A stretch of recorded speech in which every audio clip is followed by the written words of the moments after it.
You are Locked On Irish, your daily podcast on the Notre Dame Fighting Irish.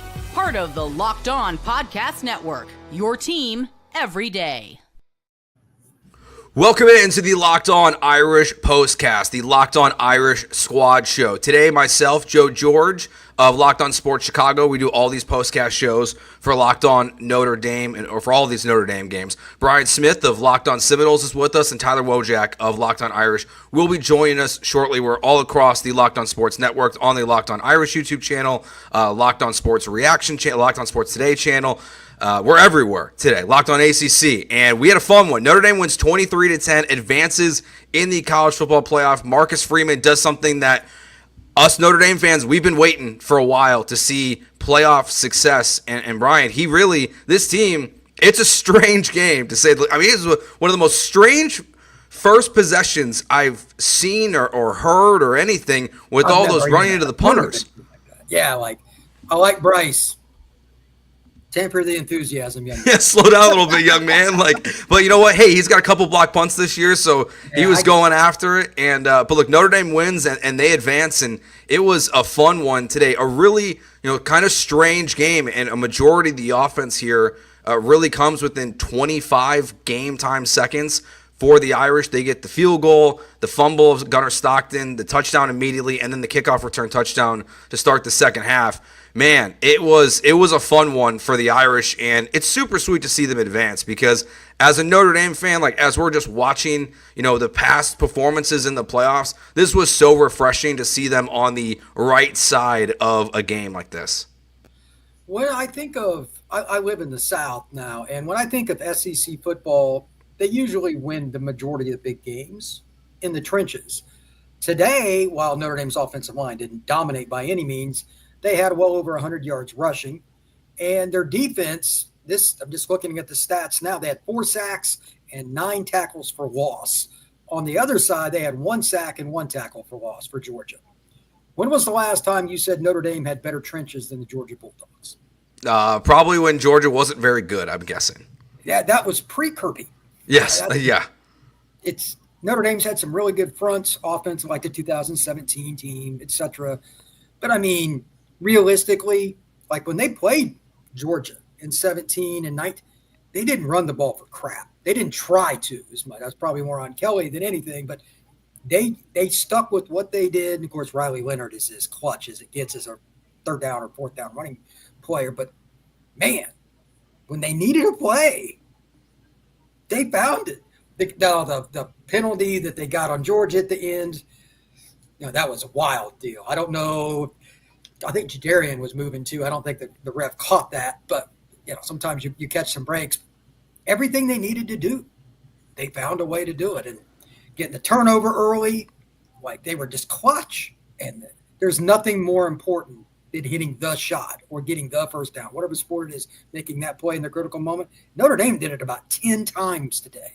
Yeah, I think what's the most impressive is they also shot themselves in the foot a lot in this game. A lot of 10 penalties. Yeah, a starting point right there. Yeah, that's not Notre Dame football. That's not what we've seen this team do this year. And to have, frankly, I think definitely some bad officiating helped them a little bit. I'm just shocked that neither one of those running into the punters was called a roughing, and they didn't get an automatic first down. You figured the first one, no. You just figured it happens on back-to-back plays.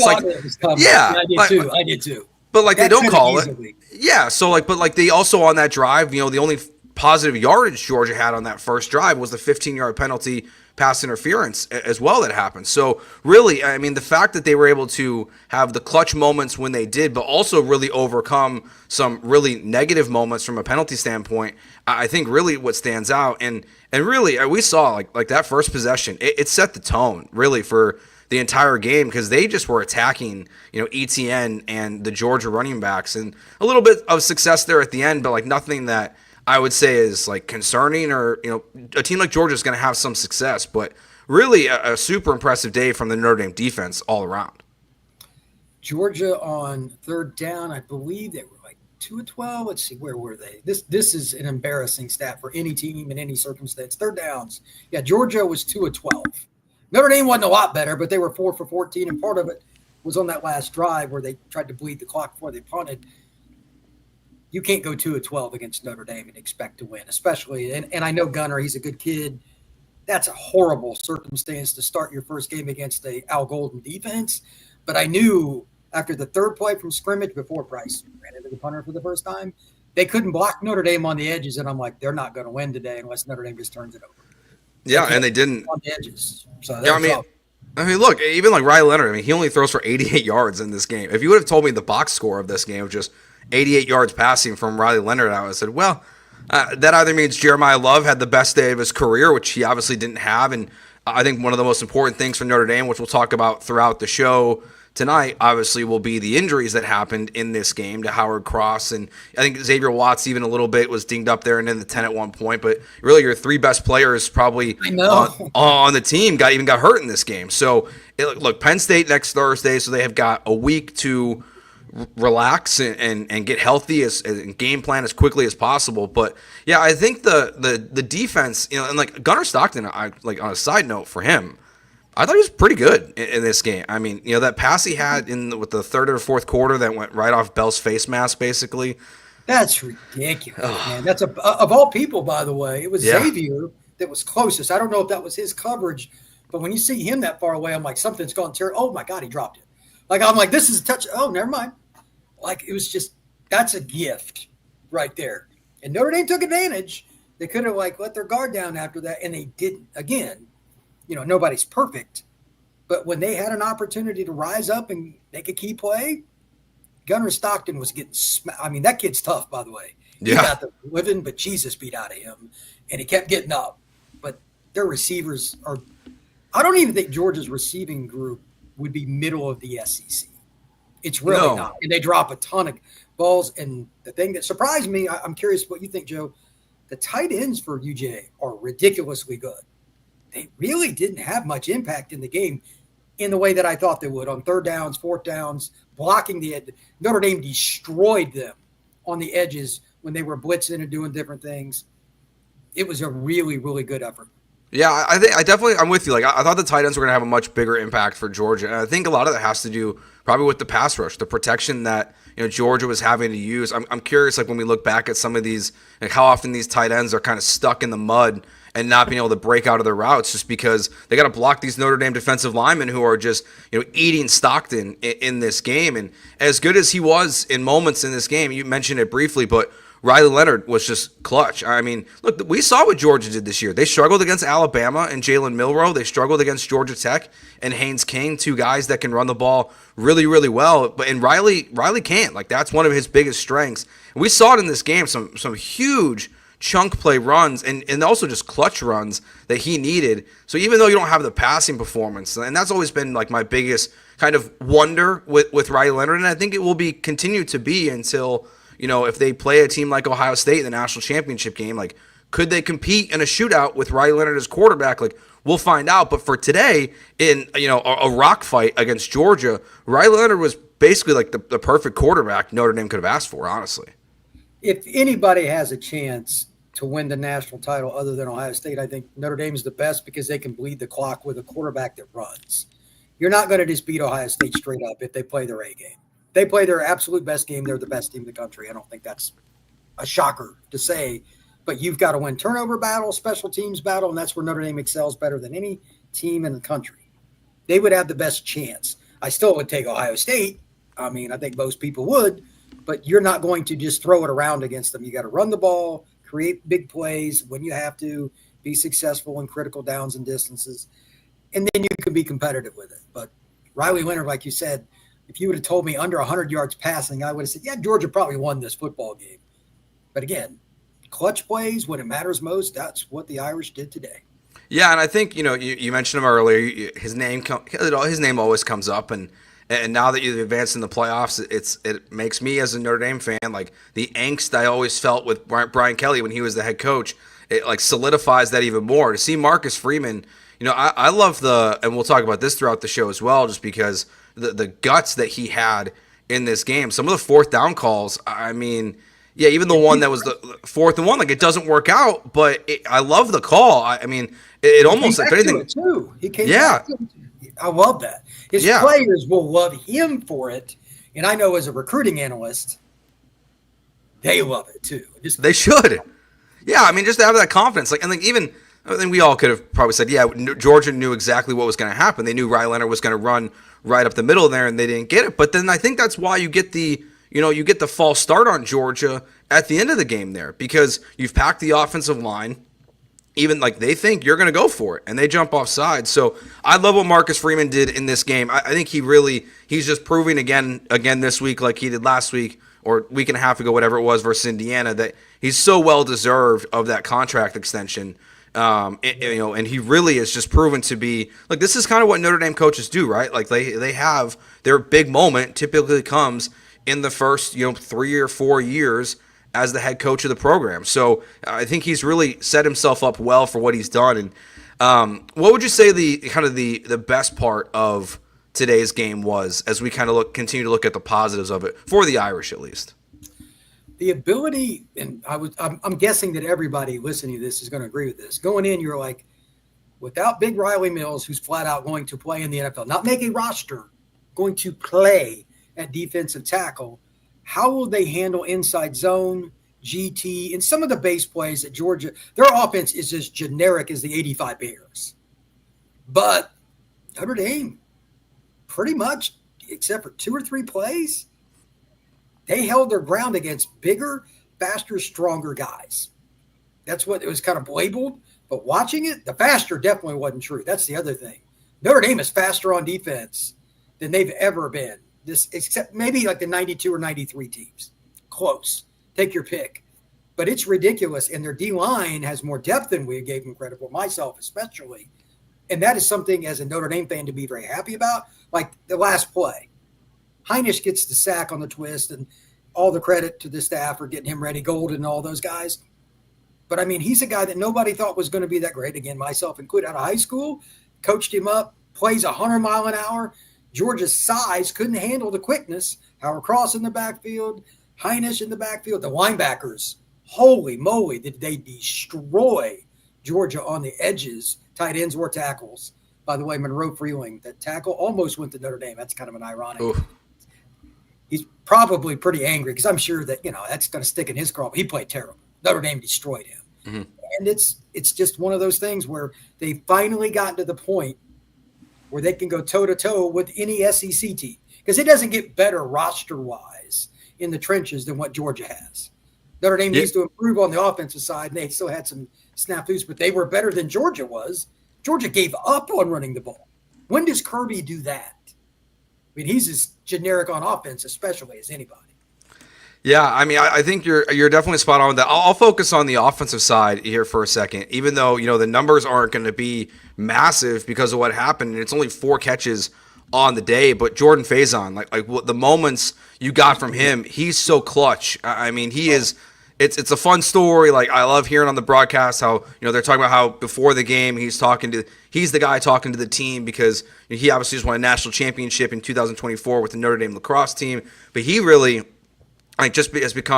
was such a good weapon for them tonight. Like, they really needed him in big moments, and Riley was finding him for a couple first downs. And really, I think that's one of the most encouraging parts of this game too. Is like you just think, Bo Collins is going to have, if he's a guy you're going to need to have success in this game. And, besides the touchdown, wasn't super involved in the offense today because the passing game just wasn't super involved. I think my biggest, even Mitchell Evans, 3 catches, was it 72 yards? No, 22 yards on the day. I can't read. Mitchell Evans, another big first down that he had, which nearly turned into a disaster. And that's the other part with Riley too, is Mitchell Evans gets that first down. He then takes a sack that you can't take. He takes it, but they overcome it. That's why Notre Dame was so impressive, is that he takes a sack you really should not have taken, and he knows that, but they're able to, find their way back into field position. And, Jeter, who the injury stuff was so real, clearly. He's been clutch through 2 games in the playoffs. Some of those were way up. His leg is healthy again. It's pretty obvious. Accuracy is one thing. He can kick a field goal from 60 yards. He's got a cannon. So, and by the way, hats off to him because he changed the game in terms of play calling, in terms of momentum. When he kicked, what was that last one? 47-ish? Something yeah. Yeah, I think so. It was pretty close to 50. And that sucker's halfway up the net, by the way. And I'm like, okay, well, this is a good sign. good for him.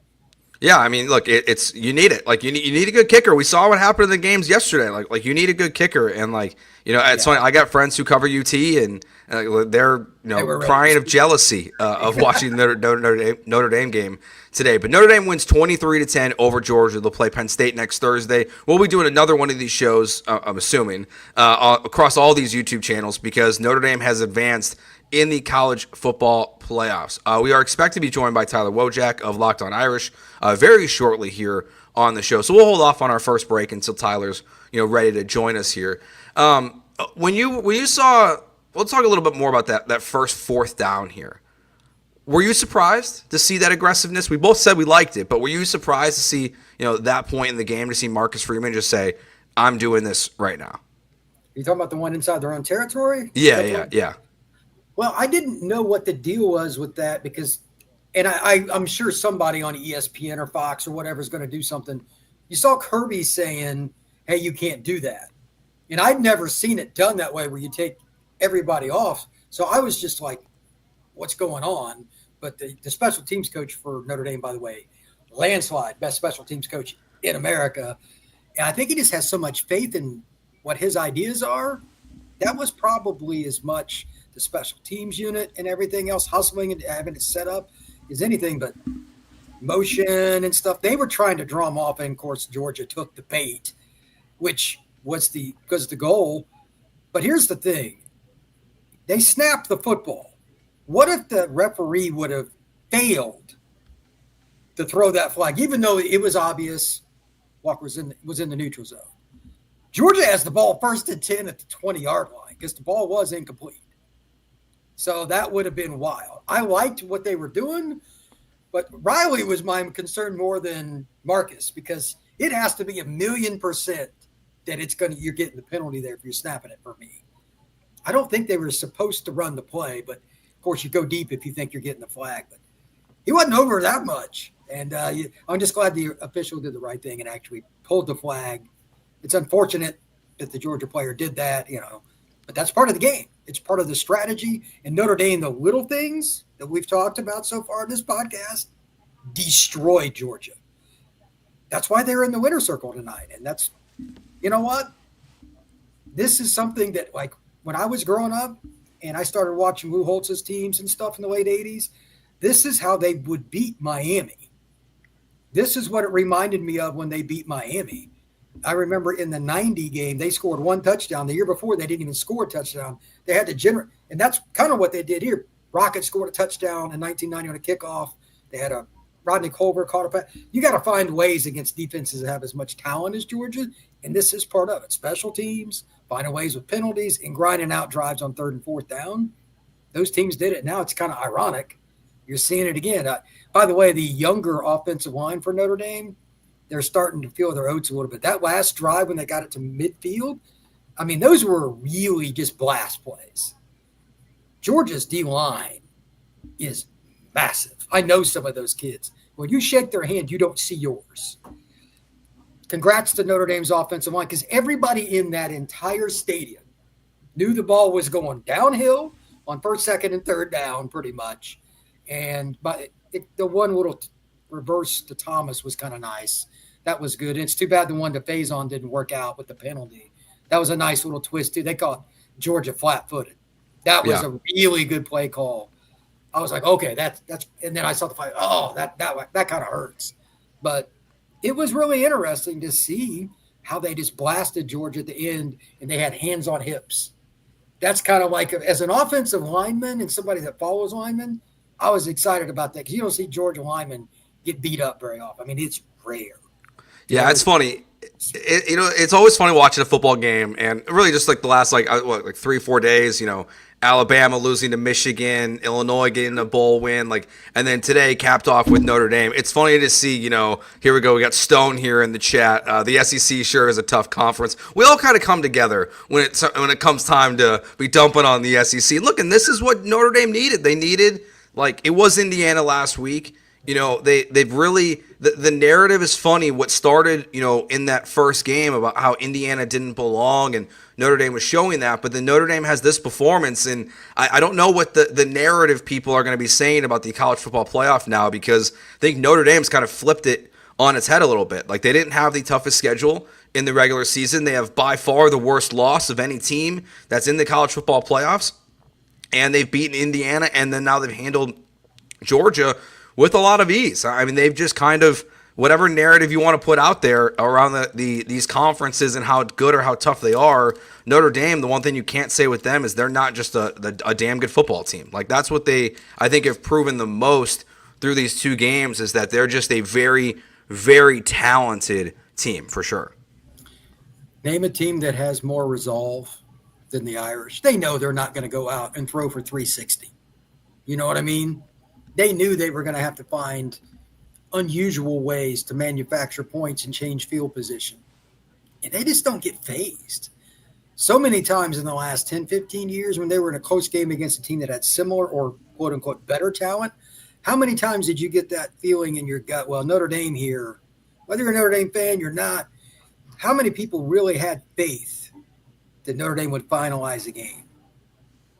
I mean, for me, it was hopeful. Well, we're gonna find out from the number one Notre Dame guy, my guy, Tyler Wojak. He's gonna join the show next year. We're gonna take our first time out as we continue reacting to Notre Dame taking down Georgia 23-10 and advancing in the college football playoff. Tyler joins us next year on the Notre Dame Squad Show, all across the Locked On Sports Podcast Network. Today's episode is brought to you by FanDuel. The NFL playoffs are almost here, but it's not too late to get on the regular season action with FanDuel, America's #1 sportsbook.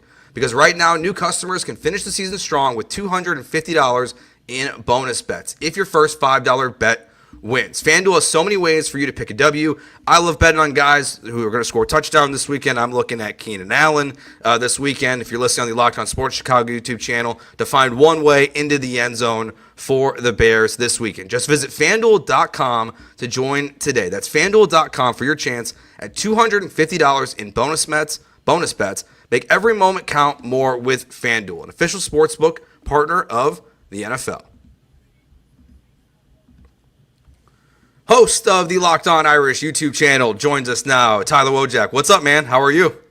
What's going on, guys? Sorry I'm a few minutes late, but I'm just going to try to keep my emotions in check and try to slow things down, because my hands were shaking there at the end of the game, and then I raced home so I could join you guys here. But, wow, what a game and what a finish. For a 13-point win, it never really felt like it was that wide of a margin, but they were able to get it done late. And, yeah, I feel really good right about now. No, you should. It was a great game. We've been talking for about 20 minutes or so now about just what we saw from the Irish, Riley Leonard, the offense, the defense, all of it. I mean, look, you talk about this team every single day on the Locked On Irish YouTube channel, and so you know them better than most people do. Is this anything of what you expected from this game? The way they handled Georgia, so kind of with ease at times, stopping the run and stopping the pass? I wouldn't say I expected Notre Dame to dominate the line of scrimmage, especially late in the game. The way Notre Dame's defensive line played without Riley Mills was a bit of a surprise. I thought they could hold their own, but they had the advantage there late. And honestly, Brian, I was thinking about you and something that you said one time that has really sort of stuck with me, how you said 80% of college football is recruiting.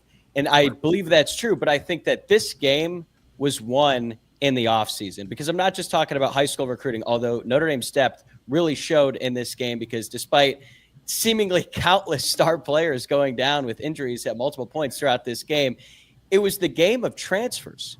Riley Leonard came up huge in this game. R.J. Oben, who's been non-existent all season long, has a forced fumble. Rod Hurd, the transfer from Northwestern, he comes up with a huge fourth down stop. Bo Collins has the touchdown reception.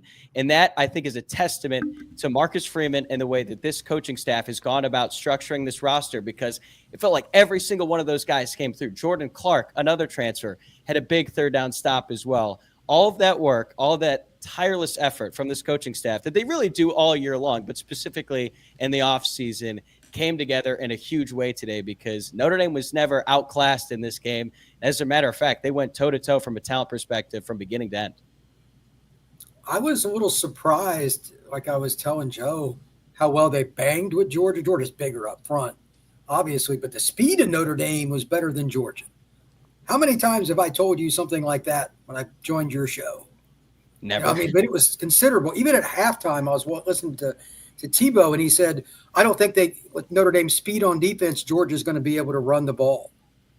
Tebow is as big a SEC homer, and he doesn't deny it, as anybody on the planet. For him to say that, I was like, okay, now I don't even have to think about this anymore. So they took Georgia out of their rhythm, and the guys you mentioned, that's a great point. They didn't all have big games throughout, but as I told Joe, it was every one of them clutch when they had to. Like Collins could have dropped the ball in the end zone. He didn't. Hurd had a nice play in the end zone. It's like they had so many little guys make a key block. The punter does a good job. Mitch Jeter has 3 field goals. I mean, everybody did their job. This was a manufactured win as much as you will see, but with a lot of more speed than Notre Dame normally has. And they are physical. Riley, by the way, might be as physical a player as they have. It's kind of weird saying that about a quarterback, but that last run around the left end, he kind of embodies what it means to not be denied. He didn't care Malachi Starks was there. Starks didn't want to hit him either. He waited for Riley. That guy's going to be a first or second round pick. Riley Leonard took it to him.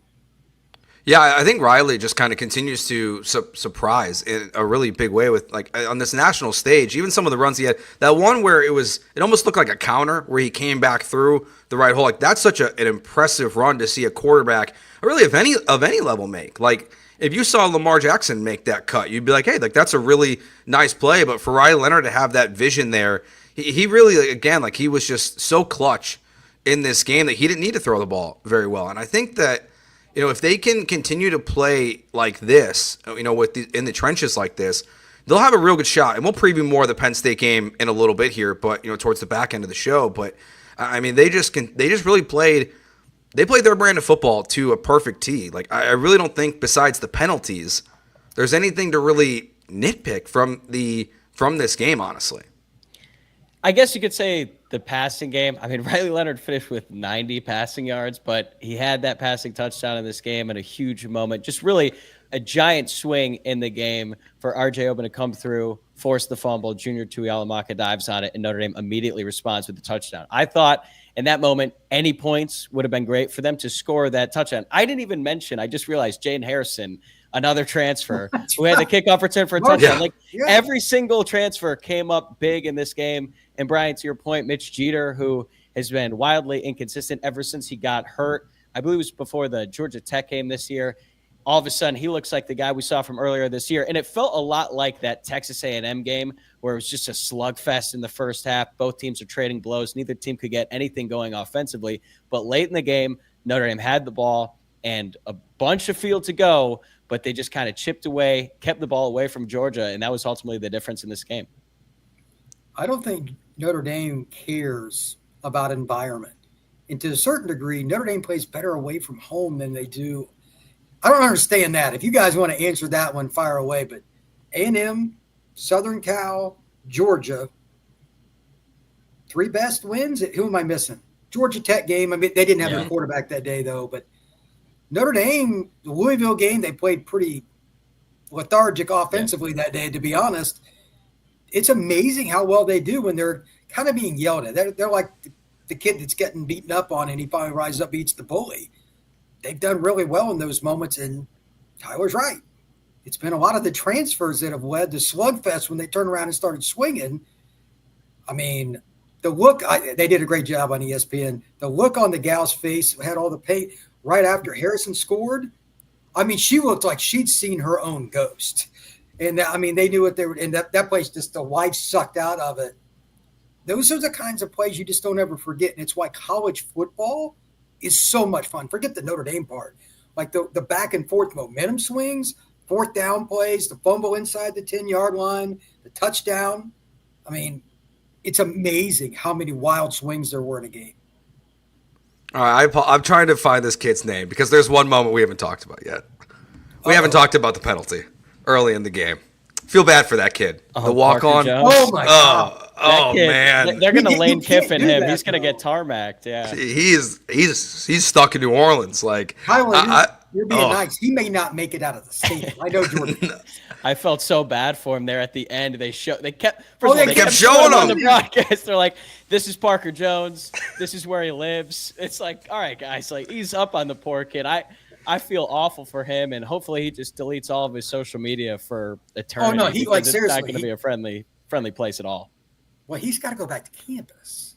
No, you got to transfer. Hit that transfer portal, dude. Like I don't know if they have transfer portals for walk-ons, but you got to hit it and go find a D2 school to play football at because I mean, it was almost like the crying Northwestern kid from the tournament a couple years ago from March Madness, where they just kept showing him. I felt so bad for this guy. They just kept showing him over and over and over again. I mean, at one point, people were saying on X that his profile page crashed on the Georgia website because everyone was looking at him so much. I feel awful for him, but it was a penalty. You can't collide with an official on the sideline. Head too. It wasn't like he hit his shoulder. That's terrible. Well, honestly, like it penalty too. Yeah, and if you look at like the impact of it, if they don't call that, like they're a little bit closer. I mean, who knows how things go differently? Like it probably doesn't. I don't think it swings the game in any direction. But I mean, like they said it on the broadcast. This is like we do Locked On Sports Chicago. Like we do postcast shows.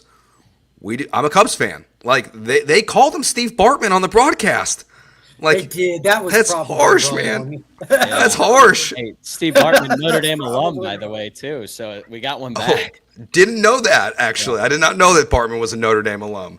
But yeah, he's basically like the Steve Bartman of Georgia football now. So feel bad for that kid, but it was the right call. Like I was surprised that they called it, honestly. Like I just feel like that's something we don't ever see. Maybe it just never happens. But I couldn't tell you the last time I watched a college football game or any football game and see that penalty thrown in that moment or just thrown at all. Penalties were a huge factor in this game. I apologize if you guys have already talked about this. No, go ahead. Like, what did you guys make of the officials in this game? Because there was a couple plays like the Jordan Faison play late when they ran that end around to him that was an illegal formation, which is disappointing because if they didn't call it, if Notre Dame had not committed that penalty, I think that's game right there. I don't know if Georgia even gets the ball back after that, but I thought some of the calls were a little bit ticky-tack. Some I agreed with, like the pass interference penalty on Jack Heiser on fourth down. As frustrating as that one, he's got to turn his head. He's got to turn his head in that situation. But then there was a couple others like the phase-on motion. I thought, guys kind of get away with that a lot, especially with how much motion is involved with all of the modern offenses. I thought that was a little bit ticky-tack. But what did you guys think? No, I'm with you specifically on that one. I definitely think it's a play that we see. Honestly, if you probably watch this game over, like not even the All-22, if you just rewatch every single time a Notre Dame or Georgia wide receiver goes in motion, you probably see like that exact same thing happen at least 3 or 4 times in this game. It was so bang bang. I was surprised they called it for sure. I definitely think. I mean, it wasn't the worst officiating of the weekend or of the couple days here, I would say, but it was not the best. This is where I do agree with Brent Yormark, the Big 12 commissioner, which is ironic because they were his referees today in this game of there needs to be a standard in the college football playoff, and we know what college refs are. They're like college kickers. They're usually bad. That's a lot of pressure, but there were so many weird plays they were put into, as Tyler mentioned. How many times does a guy physically run into the official on the sideline? I mean, really? In a playoff game? And how many times on consecutive plays does a freshman that his father is a Hall of Famer run into the punter at the beginning of the game? There were just situations they were thrust into they shouldn't be that made it worse. And then I think Christian Gray got a little grabby, got away with a few. They don't in the NFL, Christian Gray would have 109 pass interference calls. The way they call it in the NFL, he's very grabby. They just don't call it that much. But at the same time, Notre Dame had 4 sacks, and Georgia held the whole game. Yeah. They would have had 10-plus sacks. They annihilated Georgia's ability to pass protect. And by the way, Stockton played pretty well considering. Receivers didn't do crap. Their tight ends were worse, and the pass rush was in his face. He was better than Riley throwing the ball despite having no pass protection for consistency. So hats off to him with what he had to work with. And by the way, all those kids are 4 and 5 stars. Notre Dame whooped up on them pretty good.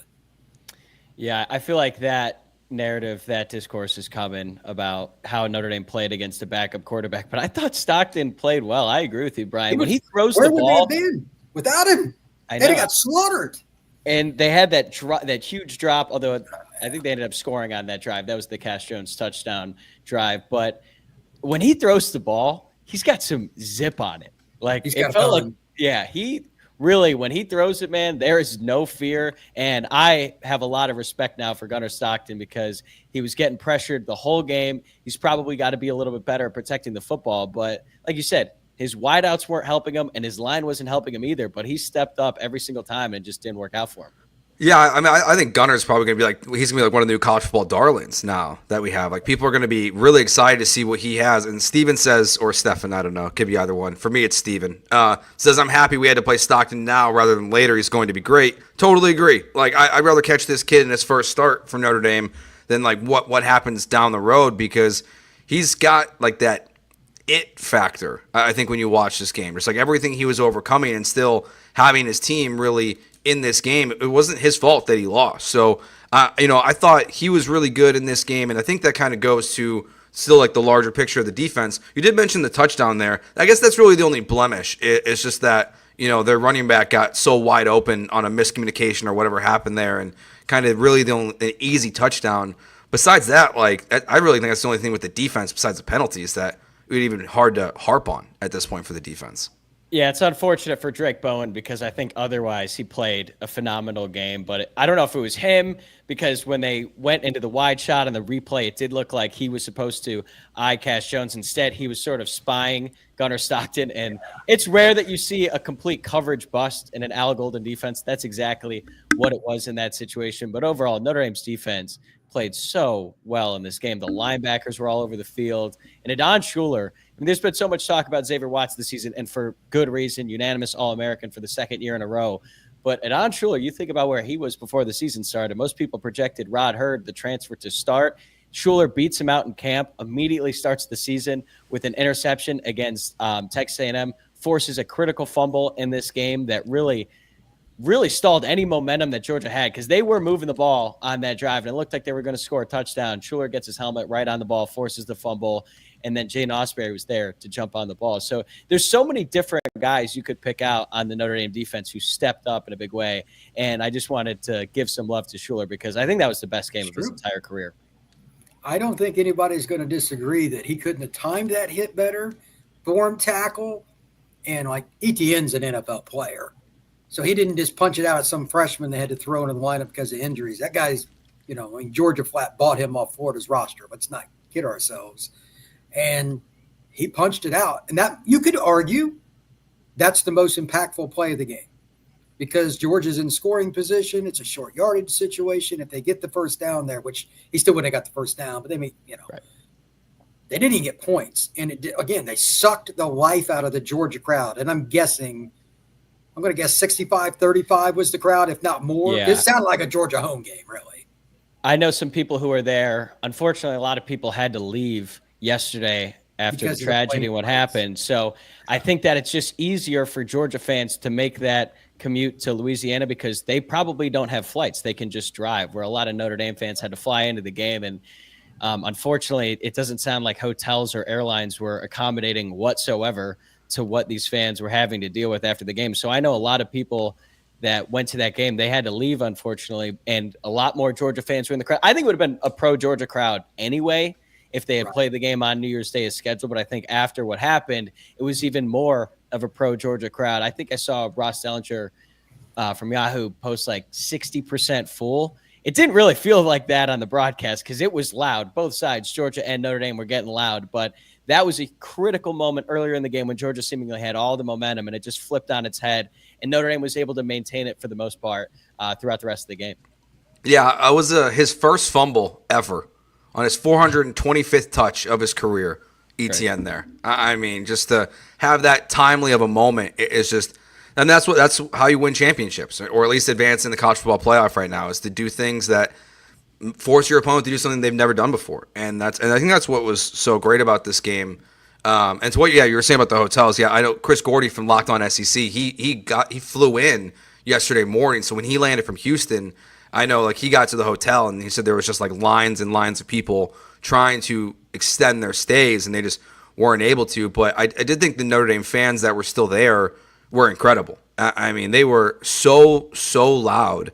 It, like you said, like 60% full. Like it didn't sound like it at all. I think that's the hardest part for like the fan side of this for the college football playoffs is you're now asking Notre Dame to potentially to travel to 3 playoff games. That's not a cheap thing to do to all these games, but they showed up in a big way for this one for sure.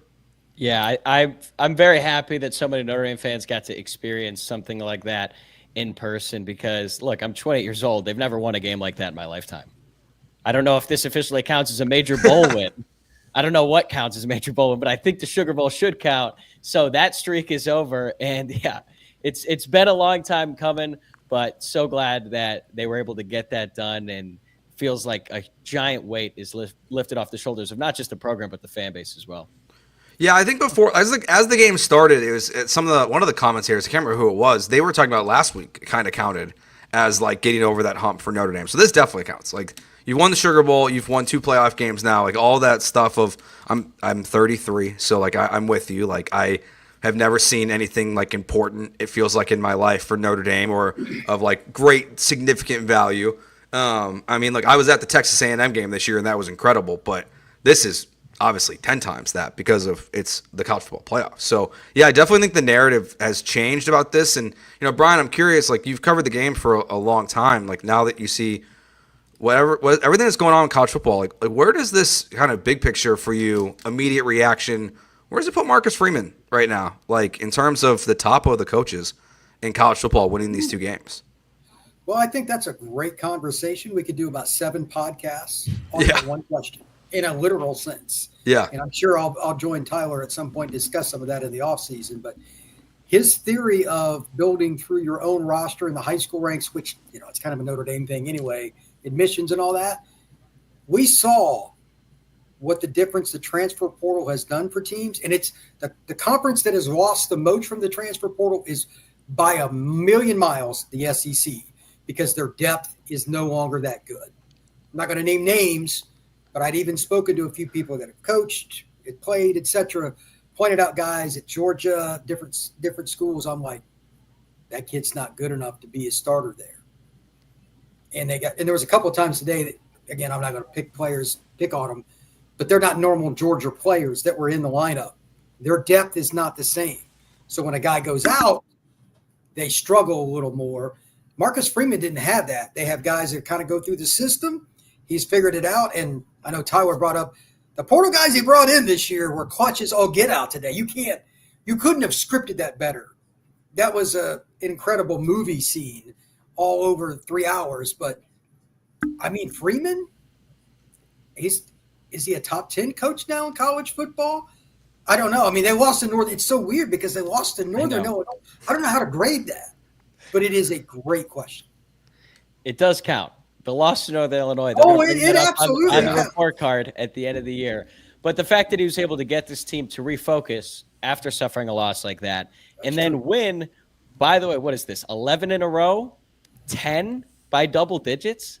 That's crazy, including 2 playoff games where you beat Indiana in the first round. And even though they only ended up winning that game by 10 points, there was a much bigger gap than that scoreboard would suggest. But then to beat Georgia by 13 points, and it honestly could have been more if they played a little bit better. Like they did not play their best in this game. And I think the fact that they were still able to be in complete control of the second half is just a testament to the roster. I mean, you got Junior Tuihalamaka, who is the number 44 Notre Dame's defensive end.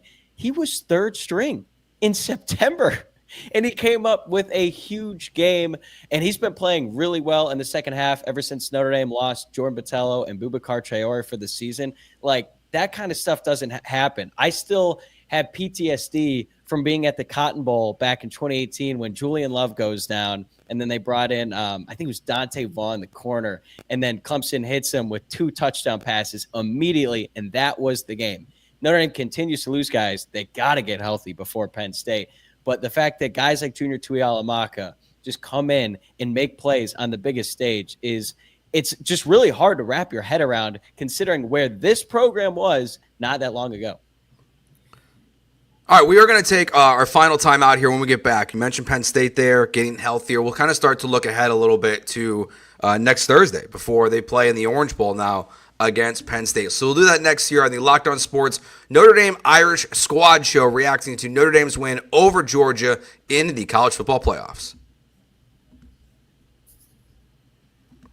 Today's episode is brought to you by Gametime. Attending the new 12-team college football playoff is an incredible experience that brings fans together like never before. I remember the excitement of the past playoff games this year. Obviously, tonight's game was absolutely incredible and can't wait to make new memories with the updated format and the extra teams involved. If you're looking for tickets for the Notre Dame game, Gametime is the best place to go and do it. We're all traveling to watch these games, so if you're wanting to look already, you can look on Gametime right now and see what is available with Gametime picks. You can take the guesswork out of buying tickets with Gametime. Download the Gametime app, create an account, and use code LOCKEDONCollege for $20 off your first purchase. Terms apply.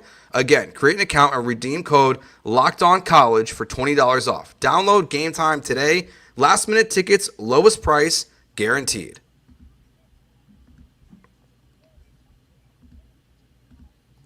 All right, so looking ahead to the game coming up here next week, Penn State. I like this view better. This is better. Versus Penn State already. Obviously because of, unfortunately what happened yesterday, like the schedule's a little bit different for Notre Dame and Penn State, but they'll play in 7 days from now. Tyler, you mentioned it there about Notre Dame not playing at its best. I think we definitely look at the running game besides Riley Leonard today and say obviously they didn't have a ton of success. So what do you think is the biggest difference for you, Tyler, between today and next week for what needs to change, what needs to be improved the most for Notre Dame to advance to the championship game? Look, I know it's cliche to say, but they've got to get healthy. Like, eventually, it's going to come back to haunt them. I mean, Howard Cross went down late in the game today. He did come back in the game, but clearly he's not full go. And if you're not going to play with Riley Mills, you need at least like 80% Howard Cross in there, because we know Penn State is going to try to run the ball, but losing Jeremiah Love, that one looked, I don't want to say severe in the sense that it was a tear. I mean, he was still moving around on the sidelines. He was trying to come back in the game. But when you think about the fact that he hurt his knee against USC and then re-injured it, he didn't really look like himself going against IU. I mean, those are two critical players. Look, I love Jadarian Price. He's really good. Aeneas Williams is a bright future. But if Notre Dame is going to beat Penn State, especially when Penn State already has the advantage, they really just got to get healthy between now and then. And because of what happened, they have a shorter amount of rest before that game. So it is a big advantage for Penn State.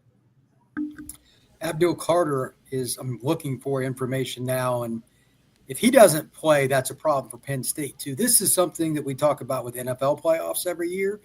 Football is barbaric. There are going to be very good players on every team that are beat up, but like Abdul Carter didn't even play in the second half of their game. That is a first-round draft pick. That is an edge rusher. He might be the most dynamic pass rusher in college football.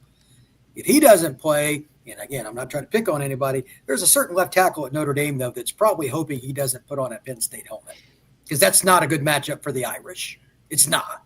So if Cross doesn't play and Love is diminished, which I think that's a conservative answer, and their guy does go, that doesn't make you feel warm and fuzzy if you're rooting for the Irish. But it just seems like they find ways to win. Like, I didn't think Donovan Heinisch was going to be that good this year. I didn't think Junior Tuihalamaka was going to be that. There's always somebody. So if you want to put out a prop bet on some random Notre Dame player, preferably a transfer based on what Tyler said today, to have a great game against Penn State, now is the time to do it. Yeah, I think that the injury stuff is where I push back against everyone talking about the bye format. Yes, all 4 teams with the bye lost. But the advantage is that we're seeing Penn State, Notre Dame, both banged up with injuries now, going into the semifinal game against each other. And part of that's because they're playing the extra, game at this level for the playoff. I think that if Love is not out, like I'm with you, Tyler. Like I like Price, and like really was kind of one of the most explosive players on the field. A couple of like really nice runs in this game, but without Love, it definitely will be challenging. What's weird, and this is where I think it goes back to what you were mentioning earlier too about past injuries. They've done such a good job. Like, it's so cliche, but just next man up. It's just worked so well for Notre Dame. I mean, they really, throughout the entire season, have lost guys to injury, and Marcus Freeman has just continued to put these guys into great position to have success. So I'm fascinated by this game. I just looked. It's Notre Dame -1.5 is the opening spread in this game, which is how they opened up against Georgia. It closed at, I think, 1.5 again. It kept flipping back and forth throughout the week. So they're, again, expecting this game to be a very, very good game, which it should be. It's the semifinals. Yeah, Notre Dame doesn't really have a great history in Miami, so they've got to exercise some demons down there in South Beach. But look, on the injury front, this is going to happen every single year, not just specific to Notre Dame, but every team who makes the college football playoff. I mean, Georgia had an SEC championship game, so even though they had the bye, they still had to play another very physical game against Texas. Like, there's never going to be a year where any team gets to the college football playoff and makes a run, and they're entering the semifinals unscathed. It's just the nature of the sport. Like Brian said, it is barbaric. So I saw some Notre Dame fans, rightfully upset when they found out that Riley Mills was going to be lost for the rest of the playoff. But I was like, look, you can't use that as an excuse, because the next time that Notre Dame makes the playoff, whenever that is, they're going to be dealing with injuries again. This is going to happen every single year. You just kind of have to roll with the punches and build a roster that is deep enough that you can sustain it. Up to this point, Notre Dame has been able to. As more injuries pile up, I wonder if there is a limit, if there is a point where they can't make up for it. But it's too early. I mean, we are just a few minutes after the game ended. I don't really expect to see Jeremiah Love next week anywhere close to 100%, if he's even able to go. But I think that cross injury, it's really good that he was able to get back in the game. Maybe he was just riding on adrenaline there late in the game, but it did not look good when he went down. So it's going to be a test, but this team has answered the call every single time. I see no reason why they wouldn't be able to next weekend. What's your biggest concern, Tyler? I assume you've seen Penn State play a little bit. Besides, they obviously have two good running backs. That's kind of a duh factor. What would you say is your biggest fear with Penn State? Carter. So if he doesn't play, I mean, that's huge. Their defense, they fly around the ball. And even in that game against Ohio State, they were in that game. And I think their defense is really good.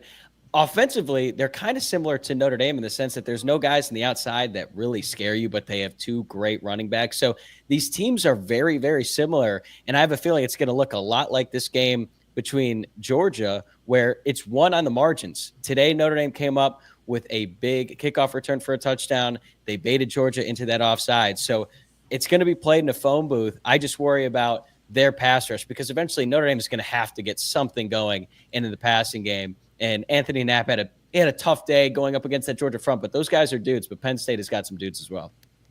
Yeah, I don't think that'll be very easy. Joe, what about you? What's your biggest concern for the Irish against Penn State? Well, I mean, you mentioned it earlier, kind of like what we thought about going into this game was the success of the Georgia tight ends. So it's Tyler Warren for me. That guy is a That's monster. a safe pick, by the way. That guy a solid pick. Yeah, like, that guy is a monster out there. Like, honestly, I've been really impressed with Drew Aller. Like, I'm kind of wondering if he's having some like early commitment back to Penn State regret, because I saw some of the scout guys on Twitter talking about like NFL GMs are interested. Like Aller played well in that game. He throws a good ball. So definitely, I mean, Carter and Warren are just they're really two of the best players left at this point, I would say, in the college football playoffs. So I think it's really clearly it's those two guys, and if one of them's out, it's a huge advantage for you. But they have to find a way to shut down the best they can to shut down Warren, because he is really just, it's not Brock Bowers last year for Georgia, but feels close, honestly. A.J. Harris would be my other concern. That's a kid I know that transferred from Georgia, ironically, to Penn State. He's a lockdown corner, and he allows them to bring safeties into the box. If you're not winning outside against him, and all their DBs are pretty good, that's going to be rather rough. I didn't think that Georgia's corners were as good as they normally are this year. And I'm not trying to pick on him, Bo Collins is not great. He won that touchdown rep pretty convincingly. That wasn't very close. Penn State's DBs are better. It's very odd to say this, than what Georgia's are. And they know that. I think they're going to challenge Notre Dame at the line of scrimmage and put 7 in the box, spy Leonard, and say, if you beat us deep, we'll go home. I think it'll be an open-ended deal. Aller's the better passer. They don't have great receivers, but Joe brought it up, the key. We're going to throw it to Warren. We're going to shovel pass it to him. We're going to screen it to him. We're going to hike it to him. We're going to hand it to him. Notre Dame doesn't get beat to the edge much, but Kotelnicki does a really good job as a play caller coming up with ways to get him the ball where he's at least got a chance to make the first guy miss. And for a tight end, he's pretty agile. That would be a very big concern of mine. So I'm curious what Notre Dame does with that. The Drew Aller storyline is so interesting because he'll have moments like he hit that deep ball against Boise State, just dropped in the bucket. Tremendous. That was a beautiful ball. He had that one play on 4th down going up against Oregon where he scrambled to his right and just threw an absolute dime for a touchdown to keep them in that game. But then there's other times you're like, man, he's not really seeing it out there. And something that I thought was really interesting in this game today, Stockton came out and he was in a rhythm. He was finding guys, and he looked really good. And then as the game went on and Notre Dame's defense started to make adjustments, Stockton all of a sudden was not seeing the field well at all. And that's been sort of the story of the Al Golden defense all year long. Like, if you're going to get them, it's probably going to be early. While they're still kind of figuring things out, Notre Dame gave up a touchdown on the opening drive to teams that they were much better than, like Stanford. They went right down the field and scored. But as the game goes on, Notre Dame's defense is able to confuse these quarterbacks, and it'll be interesting to see how they plan their attack against Aller if they can force him into mistakes like they did with Gunnar Stockton today. I think after you get punched in the mouth a few times, Tyler, quarterbacks start looking down at the ground and looking around, even Gunnar Stockton. Yeah, I think I feel like Xavier Watts might have some a big moment next week against Aller because kind of what you were saying, Tyler, just like the inconsistencies of where like he makes at least like some eyebrow raising throws, like and they're both in both directions. Some are incredible, some are like what do you see in there? So I'm fascinated by this game. I mean, I think it's kind of funny too. Like we were talking about like the Notre Dame angst. Like it's really two college programs to have so much of it now is Penn State fans and James Franklin and can't win the big game. And well, now they've won their playoff games, and Notre Dame, they've won their playoff games. And then now the winner is headed to, the college football championship. Honestly, I'd imagine like they're pretty thrilled with the final 4 teams as is. Kind of before we get like final thoughts on, just tonight's game, I'm curious your guys' thoughts. Like this first time we've, all been together talking about this. Now that we're through 2 rounds, what do you guys think of the college football playoff format? Do you like it? Is it, Notre Dame's won 2 games, so I think it helps our feelings a little bit, but what do you guys think? Tyler, you go first. It's obviously flawed with Boise State getting a bye, but I think they're going to make that change in something that I don't think is being talked about enough. So when Notre Dame agrees to this playoff format where there's not a situation where they could get a bye, I wonder if Jack Swarbrick, he would never say this, but I wonder if he knew when he made that agreement, if he thought, okay, we'll do this to start, but this is going to get changed because it took 1 season for everyone to look at it and say, hold on, wait a second. Boise State's getting a bye, and Arizona State is getting a bye, and now we have all these weird matchups like Ohio State, Tennessee in the first round. This is not how it's supposed to be. We're going to make this change. And it sounds like they're ready to make that change immediately. So there is a world where Notre Dame, that all that concern about not ever being able to get a bye, that might go away after 1 season. Still a lot of time. They're going to figure it out. I don't know if they would make Notre Dame still have to play in the first round because they're not in a conference. But the fact that it's even on the table where we could be looking at next year's playoff format in a world where Notre Dame could actually get a bye, I think it's pretty interesting how these things have played out. The thing that I like about it is the home games, at least for weekend 1, even if Notre Dame wasn't in it or whatever, it's cool to see some different environments, especially like the cold weather games and stuff. I love that. And I also think it's kind of interesting where you see guys that haven't been in the spotlight before, and I'm not trying to pick on him. The SMU quarterback is pretty good. But holy cow, that moment was too big for him. It shows you what pressure is. We know he's better than that, but what was it? He threw 2 pick sixes in like 10 minutes, or like real time or something. It was horrendous. So those are the things that I think the playoff gives you that you can't play out theoretically. You have to see it in the moment. Beaver Stadium is not a friendly place, and Jennings found that out. So those are the things that I think are great about it. And to Tyler's point, yeah, there probably needs to be some different things. I don't know if Notre Dame will get a bye situation, but at the very least, if you win your conference, that's one thing. But what if the Big 12 champion next year is 9-3? Like, they should not get a bye. But under this rule, they technically would. That's just terrible. So there's got to be some some changes. Yeah, I'm curious, like, how it's just like, do they want to make it simple or do they want to make it super complicated? Like, is it want to be, well, if you have 3 losses, you also can't have a bye in the first round? I think that would like, be a fair rule, by the way. Yeah, like I don't mind it, but like it's just like how complicated you want it to be. Honestly, like what's funny though is I think Boise State, the score doesn't necessarily show it. I think it's actually the opposite of the Indiana Notre Dame game, where that game was never as close as the score indicates. I think Boise State's game was much closer. Obviously, well, that guy doesn't do the hands to the face. Yeah, that guy scores there. It's a 1-score game, getting ready to start the fourth. I mean, 2 missed field goals. And then Arizona State goes to overtime with Texas. Like the lower level conferences, like their argument will be, hey, Boise State and Arizona State, like, why do we need to change it? They played great. They lost, but they played good in their games. So yeah, I'm fascinated to see. I mean, I'm hopeful to what Tyler's saying, that this is a path to a bye for Notre Dame for sure. Just because the less games you play, the better. So before we wrap up here, any final thoughts on today's game? Anything we hit on that you guys want to mention? Or Tyler, I know you joined a little late, so I don't know if you got any spicy things left for us or anything. No, I just think it is a testament to everything that Marcus Freeman has done over the past 3 years. Like, it all came to fruition today.